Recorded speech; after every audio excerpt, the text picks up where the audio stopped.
Hello guys, তো আমি তোমাদের সাথে লাস্ট ব্লগটাতে শেয়ার করেছিলাম যে আমরা মন্দির দর্শন করলাম। তো দর্শন করার পর আমরা রুমে গিয়ে দেখো দুপুরে লাঞ্চ করে সবাই বেরিয়ে গেছিলাম বিচের জন্য, কারণ আমাদের হাতে টাইমও কম ছিল, আমরা দুদিনের জন্যই গেছিলাম।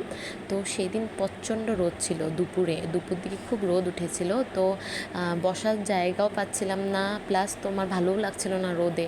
তো আমি আর আমার সিস্টার ইন ল দেখো উঠে চড়েছিলাম, বাট আমার খুব ভয় করছিল। আমি লোকটাকে বলছিলাম যে আমাকে নামিয়ে দাও, আমি পড়ে যাবো উপর থেকে, সে চিল্লাচ্ছিলাম। তারপর দেখো আমরা বিচে নেমে গেছিলাম। আমরা স্নান করিনি কেউ, জাস্ট আমার ভাই আর দাদা স্নান করেছিল। তো ওরা স্নান করলো, আমরা সেখানে বসে বসে ফটো ক্লিক করলাম, ভিডিওস বানালাম অনেক কটা, যেটা হয় মেয়েদের ম্যান্ডেটরি কাজ যেটা থাকে সেটাই করছিলাম। তো আমরা সেখানে রাত অবধি ছিলাম। তো দিনের বেলা তোমার খাওয়ার ওরকম কিছু পাওয়া যাচ্ছিল না, হয়তো রোদের জন্য।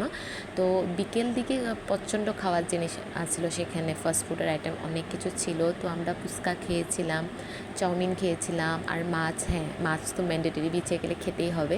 তো মাছটা ঠিকঠাক ছিল, এত টেস্ট ছিল না, খেয়েছিলাম আর কি কোনো রকম। তারপর তোমার আমরা চলে গেছিলাম রুম অবধি, কারণ রাত হয়ে গেছিলো। তো রুমে ঢোকার আগে আমরা ডিনার করে ঢুকেছিলাম। এখানে দেখো তোমাদের সাথে একটা ক্লিপ শেয়ার করেছি, এটা নেক্সট ডে তোমার শাহী স্নান ছিল, তার জন্য কি সুন্দর করে সাজিয়েছে রাস্তা। তো নেক্সট ডে আমাদের যাওয়ারও প্ল্যানিং ছিল ভুবনেশ্বর। তো আমরা নেক্সট ডে সকাল সকাল ঘুম থেকে উঠেই শাহী স্নানের জন্য বেরিয়ে গেছিলাম মন্দির যাব বলে। সেদিন জগন্নাথ ঠাকুরকে মন্দিরের বাইরে, যেটা তোমার চারো দিকটা আছে মন্দিরে, সেখানে বের করে স্নান করেছিল, আর সবাই দেখেছিল। অনেক লোক হয়েছিল, মানে 50,000 প্লাস লোকজন হয়েছিল, অনেক ভিড় ছিল সেখানে।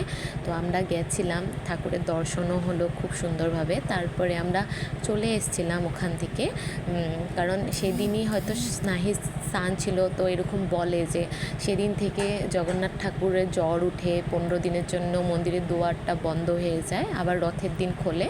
তো তারপর দেখো আমরা রুমের সামনে চলে এসেছিলাম, তারপরে চলে এসে ব্রেকফাস্ট করে নিলাম। তো ব্রেকফাস্ট করে আমাদের যেটা ট্রাভেলার বুক করা হয়েছিল ভুবনেশ্বর অবধি, সেটাও চলে এসেছিলো। আর আমরা হেঁটে হেঁটে অনেক দূর অবধি আসছিলাম, কারণ কি তোমার মন্দিরের পাশ অবধি কোনো গাড়ি যাচ্ছিলো না। তো আমরা যেখানে ট্রাভেলার ছিল সেই অবধি চলে এসেছিলাম সবাই মিলে। তারপর দেখো পুরীর থেকে ভুবনেশ্বর অবধি যাওয়ার পথে একটা বিচ পেয়েছিলাম, আমি ঠিক নামটা জানি না, বাট অনেক সুন্দর ছিল সেই বিচটা। আর সেইখানে অনেক টাইম স্পেন্ড করেছিলাম, অনেক ভালো লেগেছিলো। আর মা গাড়ি থেকে নামেনি, কারণ আমার মার ভাল লাগছিল না রোদে। তো গাড়ি থেকে নামেনি, আমরা সবাই গিয়ে ফুর্তি করছিলাম। আর আমার বাবা দেখবে তোমরা উঠেও চড়েছিল সেদিন, আমাকেও বলেছিল আয় বস পিছনে, বাট আমি উঠলাম না, কারণ আগের দিনই আমি অনেক ভয় করেছিলাম। তো আর সেদিন উঠলাম না, বাবা একা একাই ঘুরছিল। আর দেখো বাবা কি এনজয় করছে উঠে উঠে। তারপর আমরা ওখানে কোনার্ক সান টেম্পল যেটা আছে সেখানে চলে গেছিলাম, সূর্য মন্দিরে।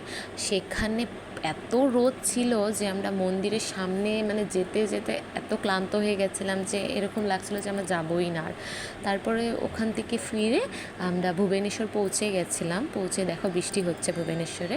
তারপর পরের দিন সকালে রেডি হয়ে মন্দিরের দর্শনের জন্য বেরিয়ে গেছিলাম। সেই দিন আমরা ভুবনেশ্বরে স্টে করেছিলাম, আর পরের দিন মর্নিং দর্শন করেছিলাম।